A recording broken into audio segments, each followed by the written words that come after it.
Hoy prendemos los micrófonos de La Clave Pop para Enrique Bunbury. Hola, soy Marisabel Houston y estamos en La Clave Pop, el podcast en donde tú y yo conectamos a través de la música.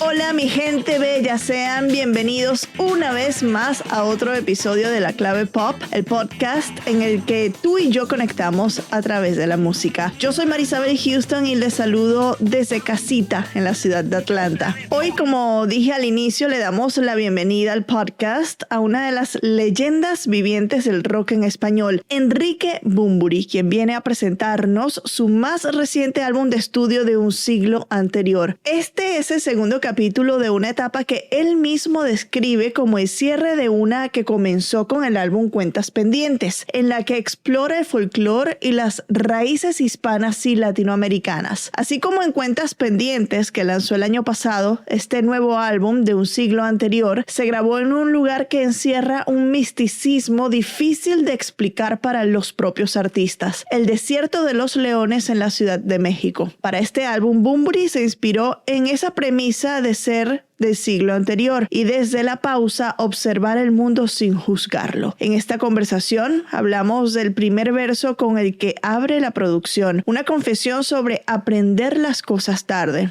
del accidente hermoso que fue incluir la samba para olvidar, de por qué él no tiene ningún aprecio a su yo de 16 años y de lo que encontró en México que pensaba que solo existía en la India. Pero antes de que empecemos, recuerda que puedes escuchar La Clave Pop en Spotify, YouTube, Apple Podcast, Amazon Music y todas las plataformas digitales. Y si quieres más contenido sobre música latina, sígueme en redes sociales, en Instagram, TikTok y Facebook. Estoy como @MarisabelHouston y en X o Twitter como @HoustonMarisabel. Si estás en YouTube, suscríbete, dale like, comenta y comparte. Eso ayuda muchísimo a que gente encuentre este podcast. Ahora sí, esta es mi conversación con Enrique Bunbury.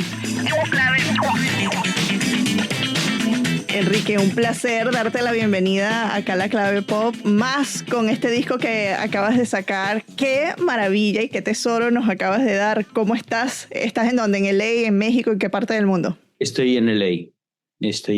Maravilloso. Y estoy muy agradecido por tus palabras, la verdad. Un placer. Enrique, el disco lo abres con una confesión que cuando yo escucho la música y también veo la letra, o sea, soy muy de la que lee las letras. Y dices, descubrí tarde las cosas importantes. Esa es la primera línea con la que abre el disco. ¿Cuáles fueron y por qué tardaron en llegar esas cosas que aprendiste tarde? Bueno, supongo que la canción tiene distintas lecturas y bueno, están las lecturas más profesionales y las más personales. Yo soy un estudiante tardío y una persona que ha aprendido las cosas a base de golpes, la mayor parte de ellas, y de mucho esfuerzo, ¿no? Se puede decir que lo que más me costó entender a nivel profesional es que el camino, mi propio camino iba a ser un camino solitario y que no iba a pertenecer a ningún grupo o a ninguna...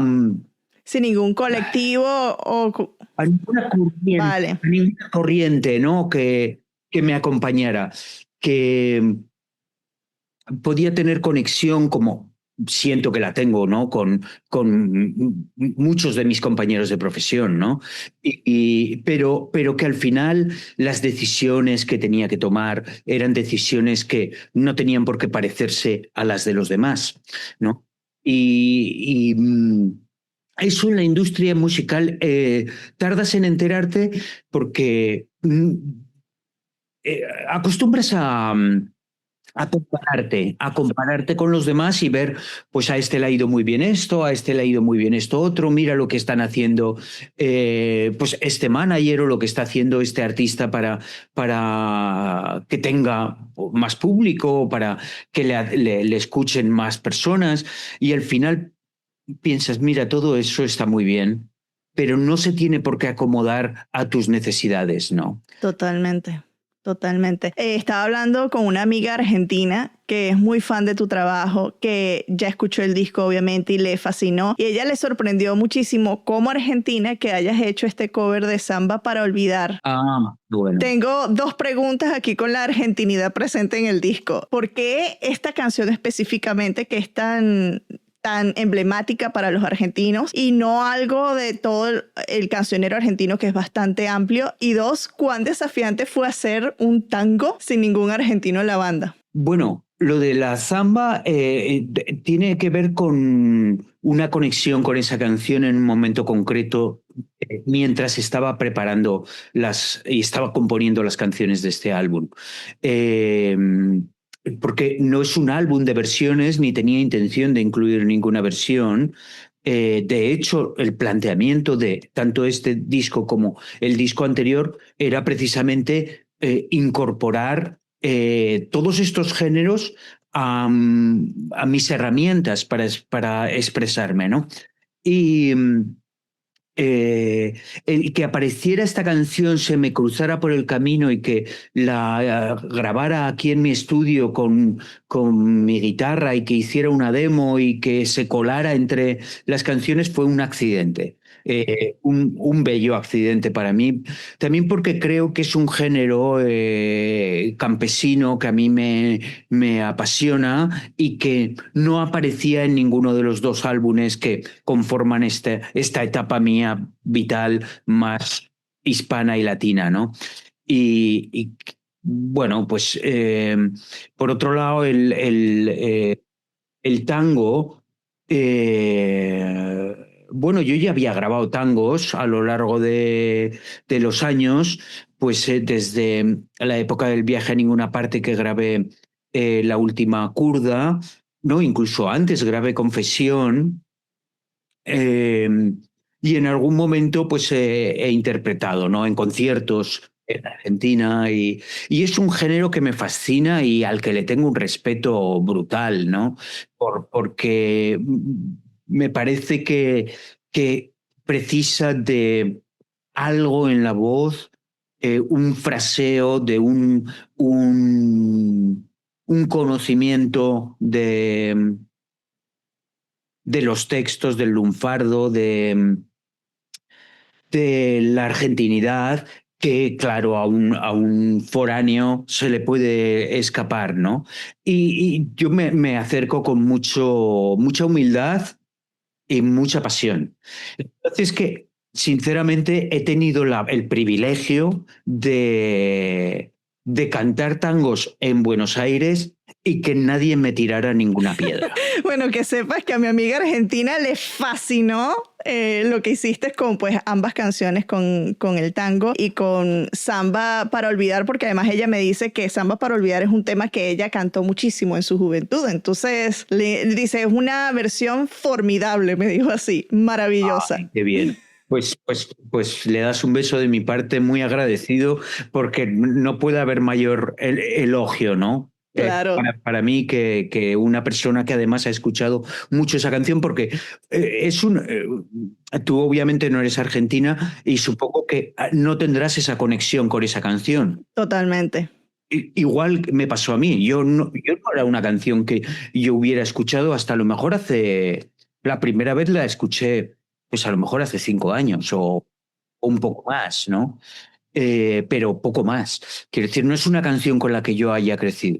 Hayas convivido, claro, por mucho tiempo. Para nada, ¿no? Entonces, esa relación no la he tenido. Cuando yo leí el nombre del disco, a mí me dio mucha risa porque yo también nací en el siglo anterior y la mitad de mi vida o parte de mi vida fue habitada en el siglo anterior, y veo muchos de esta generación que cuando uno les dice la fecha de nacimiento, ellos se escandalizan y dicen, ¿cómo que en el 1900, no?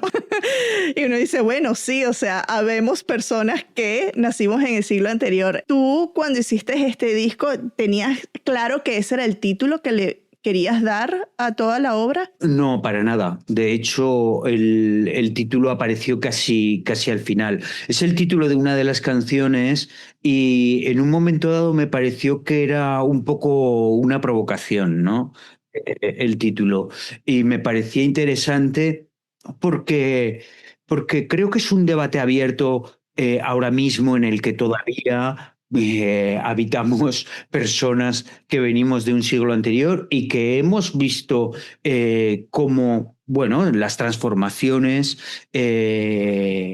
y Tantas cosas que hemos visto, ¿no? sí, tantas cosas que hay algunas que podemos considerar que es una pena que se pierdan y otras que podemos abrazar entusiasmados, ¿no? Del nuevo siglo. Entonces, creo que hay ahí un debate abierto que no deberíamos de perder ni dejar en el olvido porque las cosas van a una gran velocidad bueno, pues en algún momento se olvidará que podemos acudir a una ciudad sin GPS, ¿no? ¿Qué otras cosas del siglo anterior tú ves que se están perdiendo y que instas a la gente joven que quizás nos está escuchando que por favor vean, lo consideren y lo hagan parte de su convivir? Sé que muchos están regresando a lo análogo porque ya se sienten muy abrumados con la virtualidad, con todo lo digital y están regresando a prácticas análogas, pero ¿hay algo en particular que tú echas de menos? Bueno, en general considero que la vida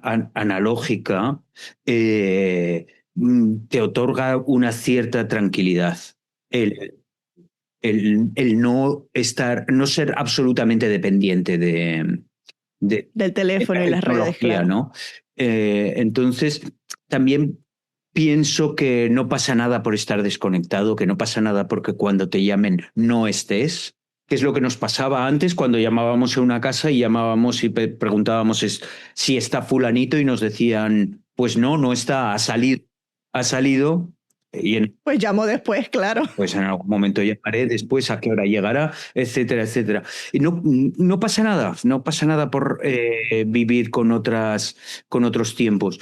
Y no sé, pero yo tampoco quiero dar consejos a nadie, quiero decir, que cada quien viva su vida, ¿no? Lo que sí que puedo decir es que yo me siento un privilegiado por haber vivido y convivido en los dos siglos y yo no soy un hombre de las cavernas, entonces a mí la tecnología me gusta y ahora me encanta que estemos hablando por Zoom. Por Zoom, totalmente. Creo que es una maravilla, ¿no? Y que te entren los mails y que puedas trabajar con nosotros que trabajamos en la música, poder utilizar los sistemas digitales y tener acceso a no sé cuántos millones de efectos en nuestro ordenador. Es maravilloso. O sea, yo he grabado analógico no por sentirme vintage ni por hacerme el cool, sino porque no había otra opción. Claro, totalmente, que ahorita esto es muy distinto para los músicos de hoy en día que están iniciando su carrera. Claro, he grabado discos en cinta en los años 80 y 90 porque no había otra opción y luego lo he hecho porque me ha gustado. Varios discos que he grabado en cinta en los 2000. Y creo que está bien el tener las herramientas a disposición, pero no reniego de lo digital para nada. Enrique, cuando ideaste este tributo que haces a la música latina, como retribuyéndole ese cariño que también te han dado a ti a lo largo de los años con tu carrera, ¿siempre lo pensaste en 2 discos o fue nada más con uno? ¿Y cómo decidiste que este segundo sea como que el final de ese tributo? No, pensé que iba a ser solo un disco. Lo que pasa es que tuvimos una experiencia fantástica a nivel humano con los músicos con los que colaboré en Cuentas Pendientes y con los técnicos, el estudio, las cocineras, todo el equipo humano. La experiencia de grabar fue maravillosa. Así que pensé en volver a reunir a todo este equipo para hacer otro disco y pensé que lo lógico era, además, no abandonar este territorio tan rápido, ¿no? El darle una segunda vuelta. Y de alguna forma que esto ya sirviera de cierre a esta etapa antes de pasar a lo siguiente. ¿Qué es lo que tiene ese estudio del desierto? Que yo he escuchado tantas historias de tantos músicos que dicen que hay un misticismo muy especial en ese estudio. ¿Qué es lo que tiene que quizás te inspiró en estas dos producciones? Sé que has grabado otras también allí. Bueno, es el tercer disco que grabo allí en el Desierto de los Leones y es una experiencia vital bien hermosa, ¿no? Estar en la Ciudad de México, no sé si se puede decir que es a las afueras de México Siendo México tan amplio, ¿no? México, no sé, o está ya incorporado en la Ciudad de México.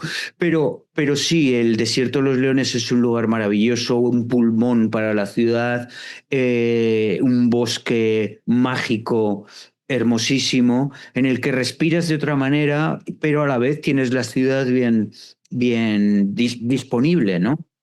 Y, y sí, tiene algo místico y mistérico, ¿no? Ese lugar y el entorno en el bosque, pero también la propia arquitectura del estudio es bien hermosa y no sé si has estado. No he estado, quiero ir. Bueno, es un lugar fantástico y además ahora tienes el monasterio bien cerca, que es un lugar también muy hermoso.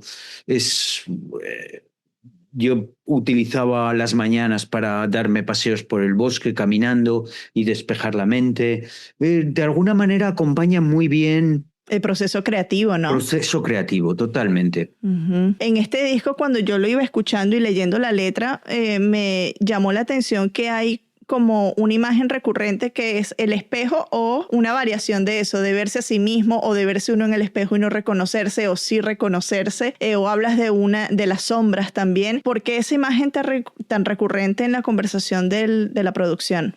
¿O es algo que yo lo he notado nada más? Lo has notado tú nada más. ¿En serio? Wow. Yo no lo había notado y nadie me había hablado de eso, pero bueno, es interesante. No sé exactamente por qué, porque de hecho yo no tengo la impresión de que haya muchas. No son todas, pero sí hay varias canciones, sí. Sí, bueno, supongo que es una reflexión sobre algo que a mí siempre me llamó la atención, que es que cuando te preguntan sobre tu evolución, muchas veces te hacen la pregunta recurrente de qué es lo que pensaría tu yo de 16 años de presente, ¿no? Incluyendo en la pregunta como que tu yo de 16 años es un yo más verdadero, más puro. Y el yo presente es un yo pervertido y contaminado por la vida, la experiencia y otras circunstancias. Y de alguna manera yo me revuelvo un poco contra eso, pensando que en realidad cuando yo tenía 16 años, o 18, o 21, da igual, era un yo inconsciente, un yo imperfecto, un yo en búsqueda, un yo que había empezado, había iniciado la búsqueda.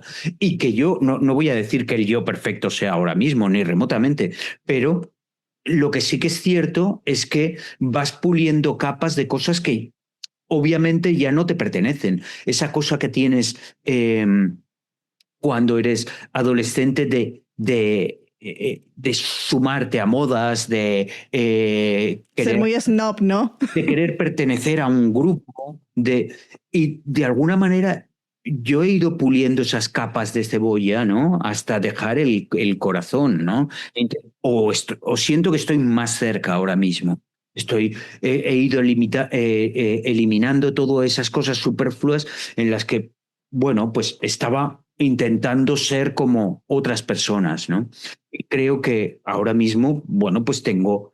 Entonces, pienso que en el espejo, esa persona de 16 años posiblemente no se reconocería con la persona de ahora mismo. Y es bueno que no se reconozca también.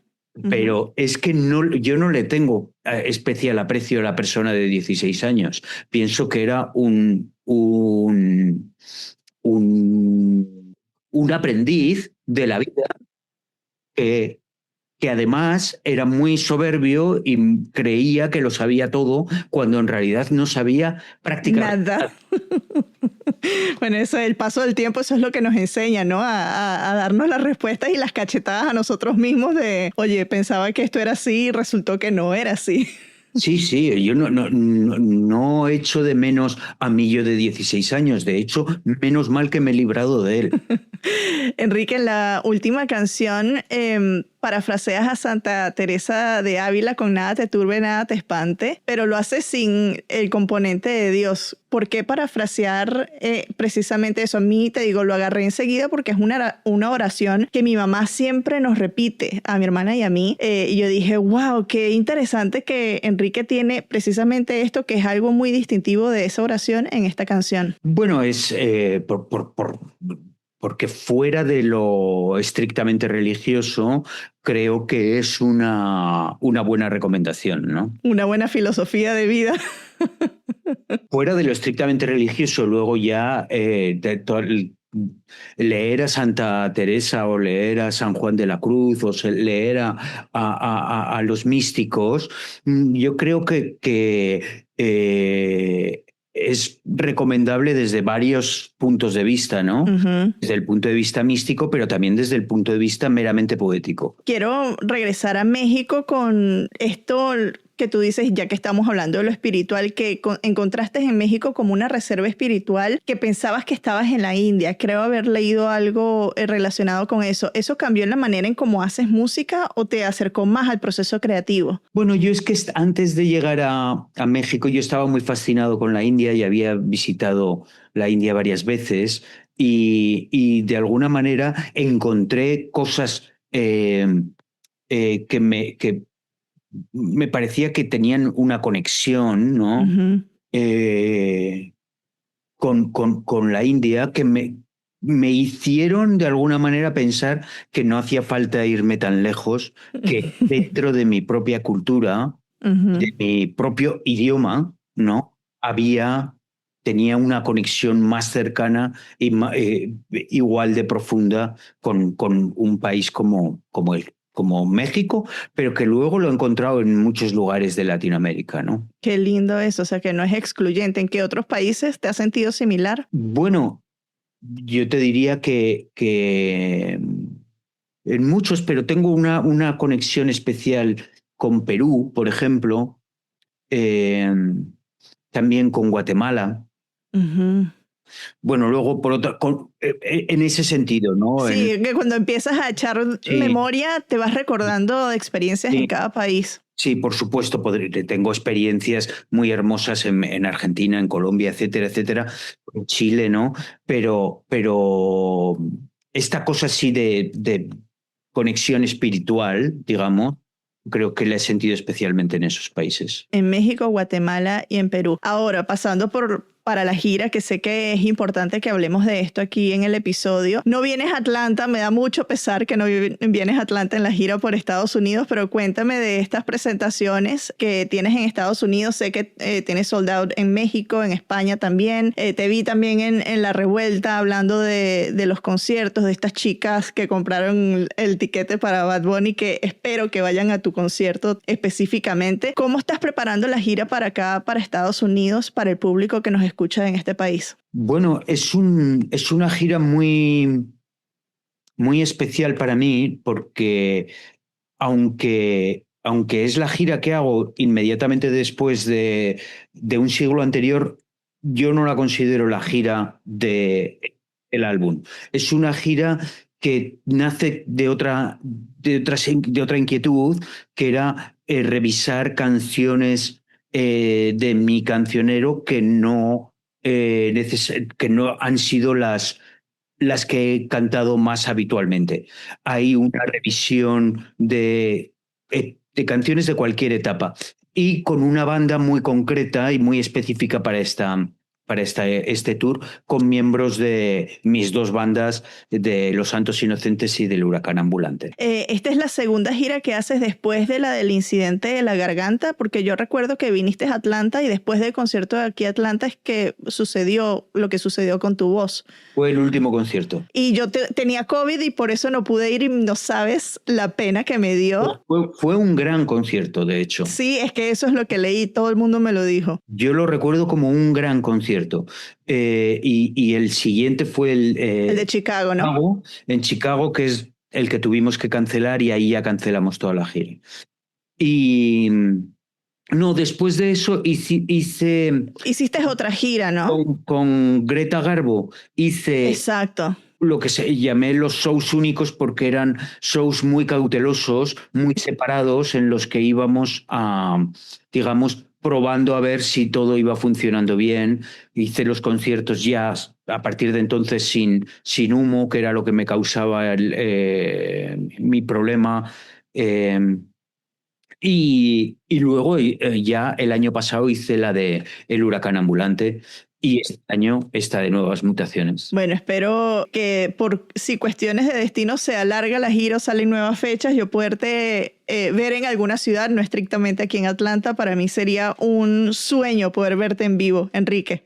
Ojalá, sí. Bueno, a lo mejor Nueva York, ¿no? Tienes ahí. Siempre Nueva York, sí. Tengo 2 amigas que viven allá, y siempre Nueva York es una muy buena idea para ir a ver conciertos. Sí, y además hacemos 2 shows en un lugar que a mí me fascina, en el que ya he actuado con anterioridad, que es el King's Theatre, que está en Brooklyn, y es un lugar maravilloso para actuar, por lo hermoso que es el lugar, y luego porque Brooklyn es magnífico también. Es un lugar fantástico. Bueno, ya me lo pusiste ahí en la cabeza. Ya voy a revisar fechas y la disponibilidad de mis amigas, a ver si me dan morada para irte a ver en Brooklyn. Enrique, ha sido un placer, un privilegio tenerte aquí en La Clave Pop. El disco es maravilloso, me encantó, y lo dicho, espero ya poder hacer los planes e irte a ver en Nueva York. Te mando un abrazo. Eres muy bienvenida.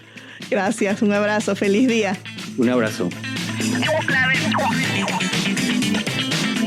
Y esto fue Enrique Bunbury en La Clave Pop. Una conversación riquísima, de verdad. Les confieso que yo estaba un poco nerviosa cuando vi a Bunbury en la pantalla de Zoom. Y es que no todos los días le das la bienvenida a una figura tan importante, tan edificante de un género como el rock, que llegue aquí a tu podcast. Esta conversación me encantó por el nivel de profundidad que Bunbury muestra en cada respuesta, y por la manera tan meditativa en la que entabló toda la conversación. Y los podcasts siento que dan ese tiempo necesario para que un artista desarrolle una respuesta, y el ejemplo perfecto es esta entrevista con Bunbury. Hay un aspecto de la conversación que quizás resuene mucho con algunos, y es precisamente esa teoría que tengo del espejo, que, como dijo Bunbury, fue solamente yo la que noté, y para mí es como un leitmotiv de todo el álbum, ¿no? Que es pararse de frente a nuestro pasado, a nuestro espejo, y ver nuestra evolución como seres humanos.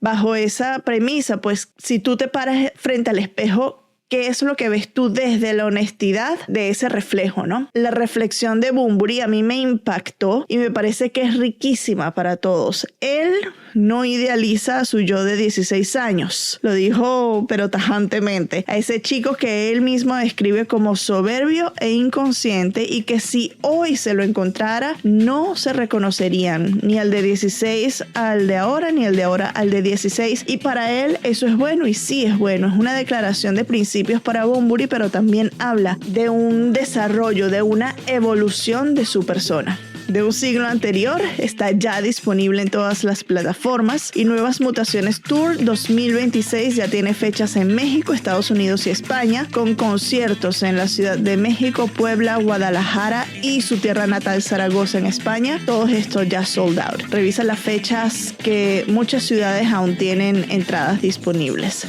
Gracias por escuchar otro episodio de La Clave Pop. Como siempre te digo, tu apoyo es vital para este podcast, así que te pido que le des follow en donde nos escuches: Spotify, Apple Podcasts, YouTube o cualquier otra plataforma de streaming. Y también sígueme en mis redes sociales en Instagram, TikTok y Facebook como @MarisabelHouston, y en X o Twitter como @HoustonMarisabel. Será hasta un próximo episodio. Les mando un abrazo y espero que esta semana los trate bien.